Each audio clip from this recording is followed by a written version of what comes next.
नमस्कार, मैं हूं श्रवण गुप्ता और आप देख रहे हैं भारत एक्स फैक्टर। आज यानी कि 3 जून को जो भारत सरकार ने ऑपरेशन सिंदूर के बीच में सारी दुनिया में अपने प्रतिनिधिमंडल भेजे हैं। 51 सदस्यों का जो ये 7 प्रतिनिधिमंडल है, जो सारी दुनिया में लगभग गया है, अलग-अलग देशों में पाकिस्तान की पोल खोलने और भारत का स्टैंड जो है सारी दुनिया के सामने रखने के लिए। उनमें से एक-एक करके जो है प्रतिनिधिमंडल जो है उनका लौटना शुरू हो जाएगा। और जैसे कि खबर है 9 या 10 जून को प्रधानमंत्री जो है इन इन नेताओं से, जो सांसद हैं अलग अलग पार्टियों के, उनसे मिलेंगे, उनसे मुलाकात करेंगे, मेरे ख्याल से 9 या 10 जून को। जैसे जैसे ये दल लौटेगा वैसे वैसे जो है कांग्रेस के जो नेता हैं राहुल गांधी, उनकी जो छवि है, उनका उनका जो नैतिक बल है, वो जो है मेरे ख्याल से वो धीमा कमज़ोर पड़ता जाएगा। वो इस तरह से, क्योंकि जो कांग्रेस के नेता इसमें शामिल हैं उसमें सबसे ऊपर जो है शशि थरूर हैं, जिनकी बहुत चर्चा हुई। उनका नाम शामिल किए जाने के बाद से लेकर अब तक जो है वो चर्चा में रहे। दूसरे नेता जो हैं कांग्रेस के, सलमान खुर्शीद, जो कि विदेश मंत्री रहे हैं पहले, उनकी अच्छी खासी समझ है और उन्होंने भी जिस तरह से बयान दिए अलग अलग देशों में जाकर, खासकर इंडोनेशिया में पिछले शुक्रवार को जो है वहाँ जो बयान दिए, जो वहाँ के थिंक टैंक है, जो वहाँ के बुद्धिजीवी हैं उनके सामने, उनका, और इवन जो तीसरे हैं नेता मनीष तिवारी कांग्रेस के, वो भी सीनियर नेता हैं, सांसद हैं पंजाब से, उनका, उन्होंने जो बयान दिए भारत सरकार के रुख को लेकर के, सीज़ फायर को लेकर के, पाकिस्तान को लेकर के, कांग्रेस की पार्टी लाइन से हटकर इन तीनों नेताओं ने जो बयान दिए वो तीर की तरह चुभे कांग्रेस को। कांग्रेस को मतलब राहुल गांधी को। क्योंकि राहुल गांधी के जो बयान थे, कांग्रेस का जो स्टैंड था वो बिल्कुल अलहदा था, जुदा था, और उससे ठीक उलट जाकर जो है इन कांग्रेस के इन नेताओं ने जो है भारत का रुख जो है साफ किया अलग अलग देशों में। और जब ये रुख अपना साफ कर रहे थे तो उसमें एक वो उन चीज़ों को काट रहे थे जो कांग्रेस के का ऑफिशियल स्टैंड था इस पूरे जो झड़प हुई पाकिस्तान से सीज़ फायर पे, उसे वो काट रहे थे। और न सिर्फ काट रहे थे बल्कि कुछ ऐसी बातें भी कह रहे थे जो कांग्रेस जो अब तक स्टैंड लेती रही है अलग अलग मुद्दों पे, कांग्रेस का जो मानना रहा है अलग अलग मुद्दों पे, उससे वो जो है झुठला रहे थे, काट रहे थे। जैसे कि आपका एक है धारा 370 जो कश्मीर से हटाया गया। सलमान खुर्शीद हैं जो कांग्रेस के पूर्व विदेश मंत्री, उन्होंने जो है इंडोनेशिया में जो बयान दिया, उन्होंने जो है कांग्रेस के स्टैंड से बिल्कुल उलट कहा।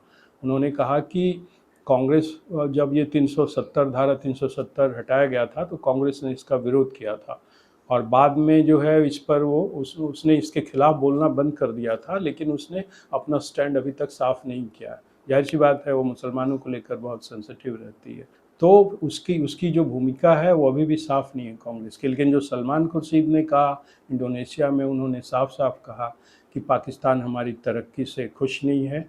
और उसके बाद जो है भारत ने जब धारा 370 हटाया तो किन परिस्थितियों में हटाया, उन्होंने साफ किया कि धारा 370 की वजह से ये लगता था कि जैसे जम्मू कश्मीर जो है बिल्कुल अलग है, देश के जो बाकी हिस्से हैं उससे अलग है। तो धारा 370 का हटाना कितना ज़रूरी था, और धारा 370 हटने के बाद कैसे जो है वहाँ परिवर्तन आया है। वहाँ चुनाव हुए, उस चुनाव में लगभग 65% से ज़्यादा लोगों ने उसमें हिस्सा लिया, और किस तरह से जो है धारा 370 हटने के बाद वहाँ एक तरह से अमन चैन है, मतलब कि स्थितियाँ बेहद बदली है। अमन चैन तो पूरी तरह नहीं कह सकते जम्मू कश्मीर में, लेकिन उन्होंने कहा कि धारा 370 का हटना बेहद ज़रूरी था, और भारत सरकार ने धारा 370 हटाया, जिससे बहुत फ़र्क पड़ा है। और ये धारा 370 की वजह से लोग जो है जम्मू कश्मीर को देश के बाकी हिस्सों से अलग मानते थे। एक मनोवैज्ञानिक जो है इसका प्रभाव था, असर था। ये बात उन्होंने कही, जो कि कांग्रेस के स्टैंड से बिल्कुल अलहदा है, अलग है। तो और दूसरी जो नेता हैं शशि थरूर ने तो देखिए बार बार जो है कांग्रेस के स्टैंड से वो बिल्कुल अलग गए। वो चाहते तो बहुत सारी चीज़ें वो नहीं कह सकते थे, भारत का रुख जो है साफ कर सकते थे, और बगैर ये तमाम जो है सीमा लांघ है, जो कांग्रेस की ने जो सीमा अपनी तय कर रखी है अलग अलग मुद्दों पर, उसे बगैर टच किए वो भारत का रुख रख सकते थे। लेकिन उन्होंने कई बार ऐसी चीज़ें कही जो कांग्रेस को बहुत नागवार गुजरा।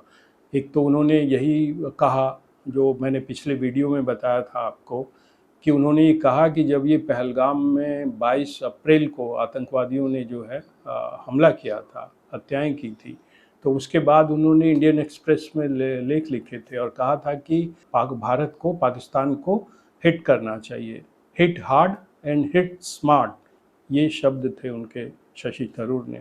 और बाद में उन्होंने कहा फिर न्यूयॉर्क में वहाँ के लोगों के सामने, मीडिया के सामने और तमाम जो लोग थे उनके सामने कहा कि जैसा मैंने सोचा था, जैसा मैंने लिखा था, भारत सरकार ने वैसा ही हमला किया पाकिस्तान के ऊपर, उतनी ही कड़ाई से, उतने हिट हार्ड, मतलब हार्ड हिट किया, और हिट स्मार्ट, और बड़ी होशियारी से उन्हें पाकिस्तान को सबक सिखाया। तो ये बात जो है शशि थरूर ने अलग से कही थी, जिसका सीधा मतलब था कि मोदी की तारीफ, प्राइम मिनिस्टर मोदी की तारीफ। तो ये वो एक तो लाइन वहाँ उन्होंने क्रॉस की, जो कांग्रेस को बहुत नागवार गुजरा। और दूसरे जो उन्होंने फिर अलग अलग देशों में उन्होंने जो बात कही, एक तो उन्होंने जो कहा कि ये जो भारत सरकार है 2016 में उसने जो है पहली बार एलओसी क्रॉस किया, मतलब बॉर्डर क्रॉस करके, एलओसी क्रॉस करके पहली बार सरकार ने जो है सर्जिकल स्ट्राइक की।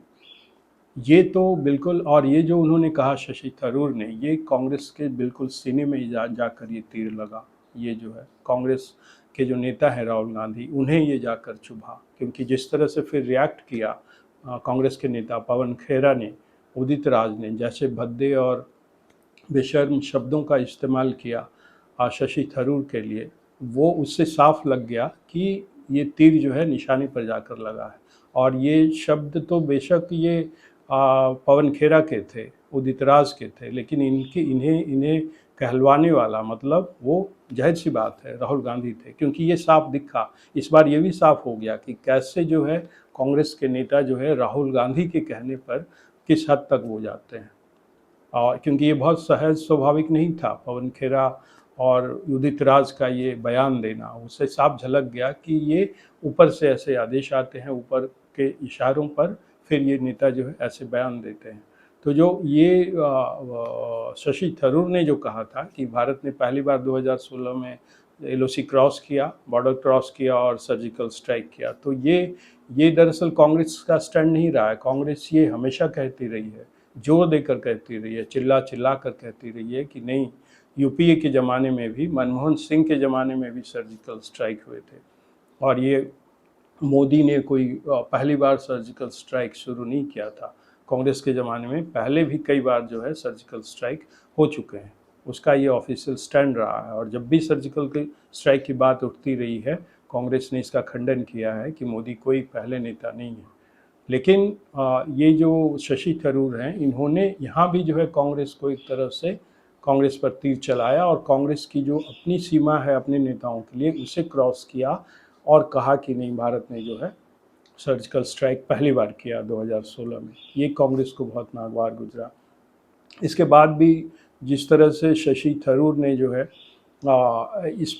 पाकिस्तान की पोल खोली, जिस तरह से उन्होंने भारत सरकार की सीज़ फायर को लेकर के कहा कि भाई सीज़ फायर जो है हमने पाकिस्तान के कहने पर हुआ था, ये तमाम चीज़ें जो है, जो कांग्रेस का स्टैंड रहा है, उससे बिल्कुल अलग रहा है। क्योंकि कांग्रेस ये कहती रही कि सीज़ फायर जो है ट्रंप के दबाव में कहा है।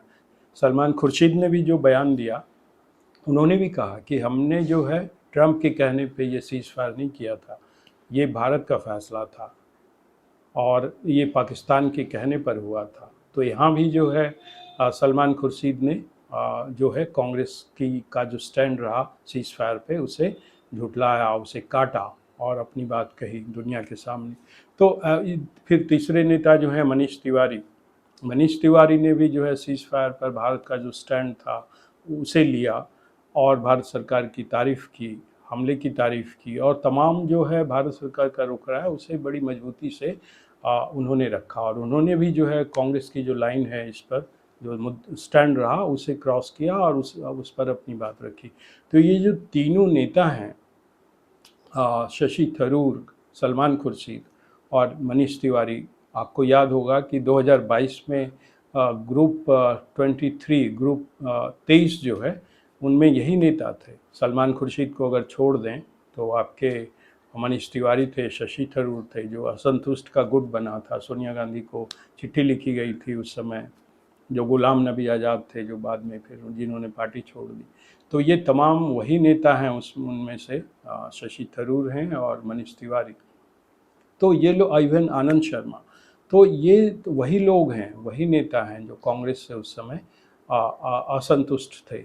राहुल गांधी के स्टैंड से जो है असंतुष्ट थे, सोनिया गांधी के स्टैंड से जो है असंतुष्ट थे। तो ये तमाम वही नेता हैं।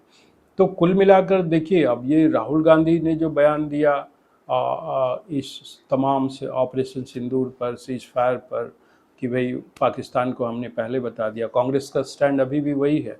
बल्कि इन्होंने जो बयान दिया हमारे CDS ने वहाँ सिंगापुर में, उसे तो उन्होंने मान लिया कि ठीक है विमान गिरे, ये बात मानी। लेकिन अब वो कह रहे हैं कि नहीं, ये विमान इसलिए गिरे राफेल, क्योंकि हमारे जो विदेश मंत्री हैं S जयशंकर, उन्होंने ये पाकिस्तान को पहले बता दिया था। तो कांग्रेस का स्टैंड कमोबेश वही है, वो नहीं बदला है इस पूरे सीज फायर पे और ऑपरेशन सिंदूर पे। लेकिन कांग्रेस के ही ये तीन नेता जो है, एक एक करके जिस तरह उन्होंने कांग्रेस के स्टैंड को काटा, लाइन क्रॉस किया कांग्रेस के, उससे जो है कांग्रेस तिलमिला गई है। और मैंने बताया जैसा कि पवन खेड़ा और उदित राज ने जैसे बयान दिए, उससे साफ लगा कि ये तीर जो है सीधा राहुल गांधी के सीने में जाकर लगा है। मतलब कि ये तीर निशाने पर लगा है, आप ऐसा कह सकते हैं।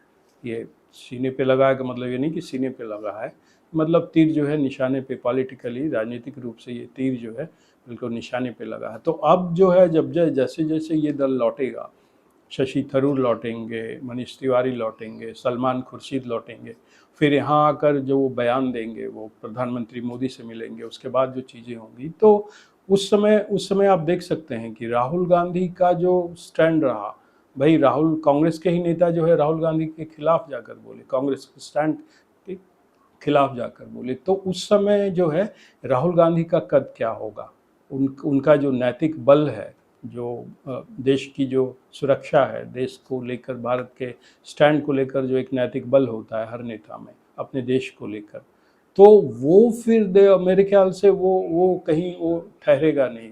नैतिक बल जो है राहुल गांधी का वो कमेगा, मतलब कि वो धीमा पड़ेगा। और ये नेता जैसे जैसे बोलेंगे, शशि थरूर, हालांकि शशि थरूर ने पनामा से ही खंडन किया था और अपने स्टैंड को डिफेंड किया था, उन्होंने जो कुछ भी अंतर्राष्ट्रीय मंचों पर कहा।